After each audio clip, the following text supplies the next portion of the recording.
IronLordPodcast, lordsofgaming.net. I am Lord Cognito, and who is this fine gentleman we have in the realm of PAX East today? All right, I'm Jin-San Kim from Ocean Drive Studio. Ocean Drive Studios. Yeah. If you remember from the iconic, in my opinion, Lost Eidolons turn-based game at the time, it looks like you got something new to show, kind of like a spin-off. What is Veil of the Witch? Well, the Veil of the Witch is a spin-off game that you just mentioned. After the game, the original title. Okay. And then this game is a bit have a roguelike elements, so that you can repeat the game. And it's a bit more casual than compared to what we had in Lost Eidolons. So question, because two questions. One, so narratively, this is directly spin-off from the storyline of Lost Eidolons? Well, or this is separate, this is not canon? Let me tell you, there's 5 characters from Lost Eidolons, so it's kind of related. But it's a different story though. Gotcha. All right. So let's get into it. We got a roguelike going on. We got Lord Chris on the gameplay. Check it in. So let's take a look at what are we seeing right now with Veil of the Witch. Well, this is where you have some events, full story coming in between game, the battles.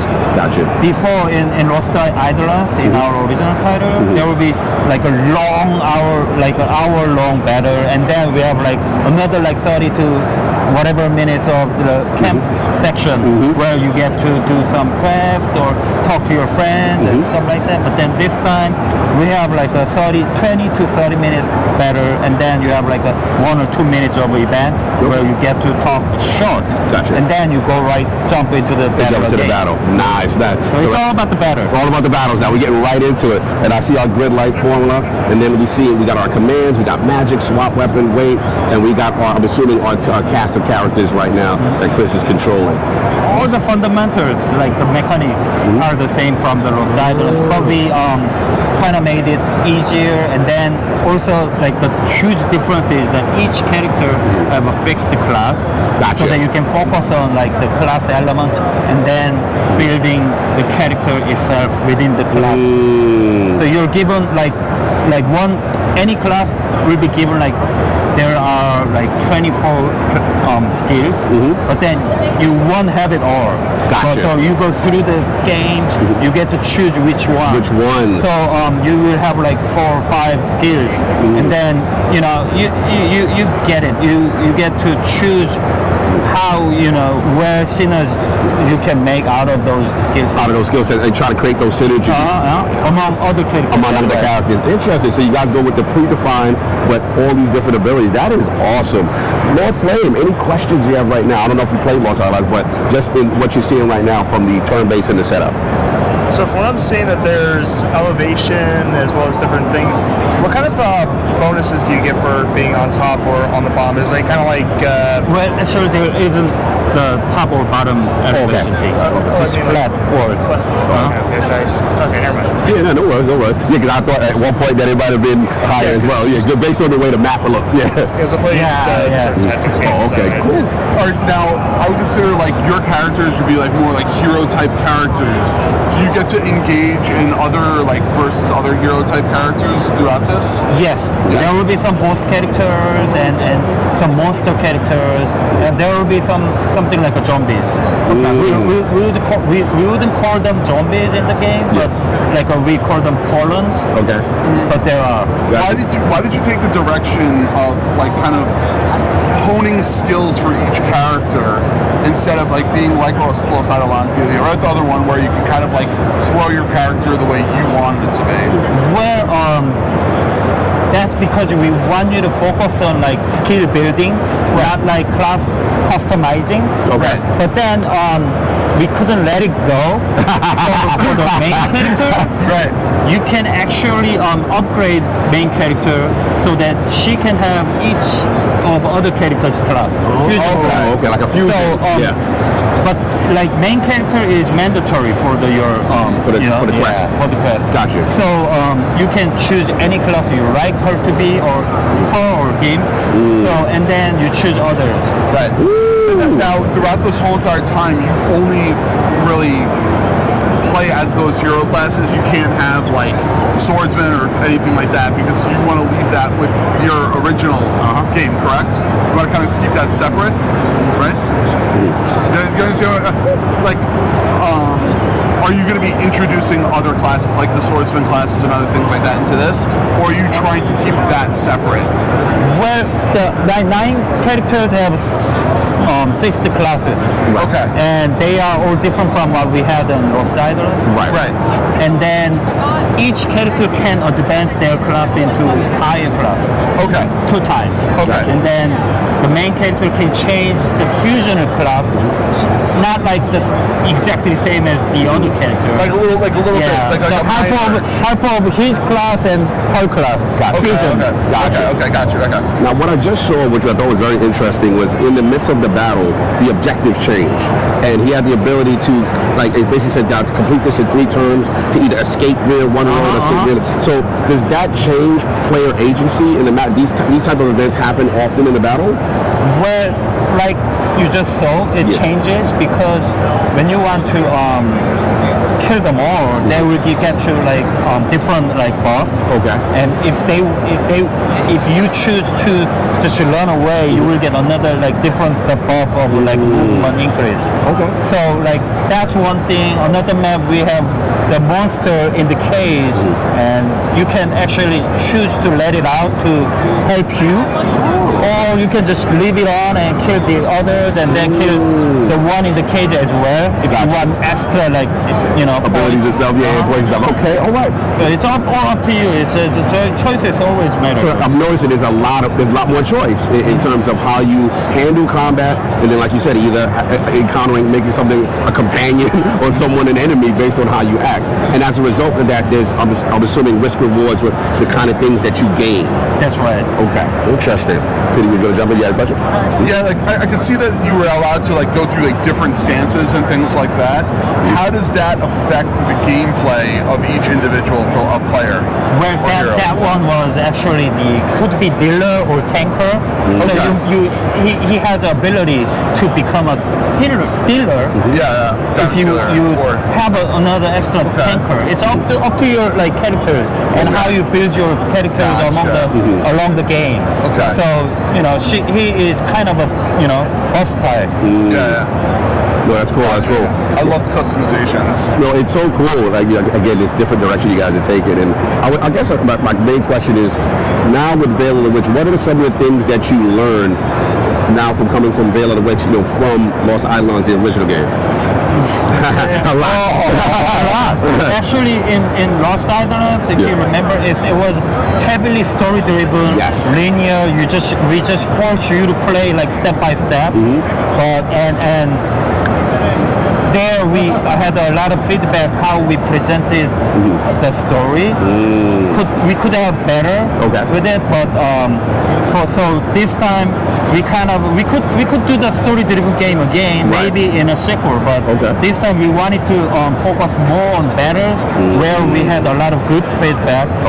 So we wanted to develop more into it and see, like, kind of experiment more of like how we let people like build their own, classes and skill sets. Because one thing I will say is that I actually like the combat and narrative stuff as well in Lost Eidolons, but I have to give you guys credit. Like, I did feel the combat was extremely rewarding and was so you guys got a lot of positive feedback from that and kind of wanted to double down in reference to Veil. So I got you. Have you ever thought about like trying to like in the future like combining both kind of scenarios of games, like your original and this, to kind of like have it so like sometimes you could have it be like those full large scale battles, but for instance, the hero of that individual, like that hero person has to like go do something on their own, and then it would be like a smaller situation like this. Have you ever thought of that kind of in the future? Well, we are actually experimenting the story presentation as well in this game, where we don't show you everything. You have to actually go find your event and see the story yourself. So it's like kind of fragmented, but then it's a every time you get the different like experiences. You get to look for some story pieces. That's awesome. And another follow-up question I have for you is that, now that you're going in this new journey, this new direction, what are some of the nuances that you feel that Veil of the Witch has that maybe players might not see initially? Like, what are some of the things that, as far as either gameplay mechanics or feature-wise, that you think that are really cool, something that are really cool that you think that people don't realize about the game just yet? Okay. When we release the game, there are only going to be like 5 characters available, and you may feel like limited because you just have to play with the 5 characters Initially, right. So you have to find the characters, and once you find the characters, and once you get the unlocked or the ability that The fusion character has, yes. can change it, then you get a whole lot of choices to make, and a whole lot of different like building different skill sets. Oh, okay. So you actually have to play like a lot more. Initially, you won't feel like you're given Right, everything from the beginning. choices. Gotcha. Okay. So that's something. Yeah. Oh no, I get it. And a follow-up question in reference to that is now gameplay hours. How long is Veil of the Witch? Is it something that we're going to be spending 100 hours? Is it more of a condensed experience, 20, 30? Or what's your average, if you had to guess, play time for someone that's going to get invested into Well, this? if you just want to go through one time, like till the ending, it won't take that long. Okay. Like 10 to 12 hours. That's how we are Which is aiming fine. for. Which is fine. But then if you want to like unlock everything and unlock all the story elements as well, I aim that for like 30 to 40 hours. Maybe you can go all the way up to like 100 hours, depending on like How invested you are with the fusion. Okay, now this is awesome. Are there going to be hidden characters? He ain't ready to talk about that. Actually, there isn't hidden characters, but there will be hidden bosses. We like hidden bosses. We like And hidden bosses. depending on like how well we go with the game, we have a plan to add more characters as well. Awesome. But then like for now, the 9 characters with a lot of skill sets, it's kind of difficult for us to expand more. And for the main characters, if we try to add another character, we have to make another platform too. I got So you. right now we are kind of limiting ourselves to 9 characters. Got you. Not fair enough. And as far as development, how far along has the game been in development? Well, the mechanics or the system wise, it's almost done.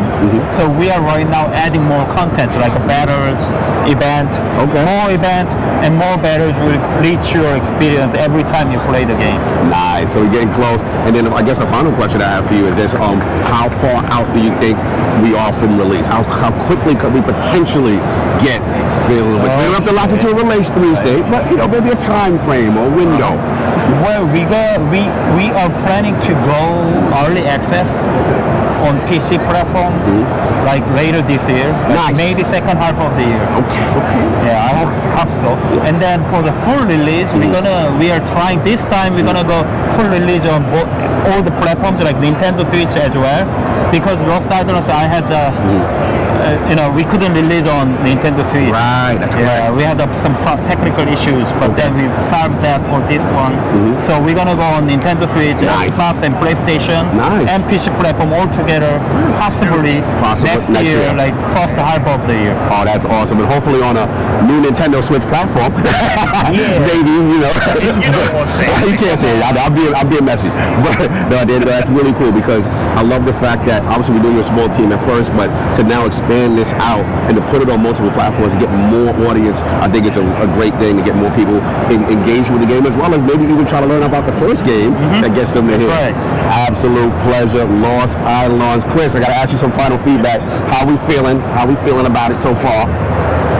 I think it's an excellent deviation from the original game. Oh. One of my favorite things, because I did the review for the other game, was character development for Eden, whereas he wasn't quite sure the power of the Eidolons.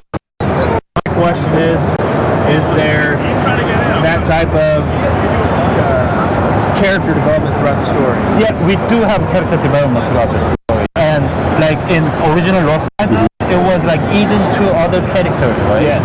But then this time we made it all to all. Okay, I like that. So we get each character get talk to each other and develop the relationship. Okay, that's awesome. Awesome. Ocean Drive Games, Lost Eidolons, Veil of the Witch. An absolute pleasure as always to see you ever at PAX, and we're really excited to see where this goes. Hope, and again, next year, potentially, right? But early access, where can people go to support the game and get more information on the game? On Steam, we are actually have a sign up for closed beta. That will happen soon. Very soon. In a month or two. Nice. You already heard it here for the man. Thank you so much. An absolute pleasure. Ocean Drive Games in the building. Lost Eidolons, Veil of the Witch. Go check that out. Iron Lord Podcast. Peace. All right.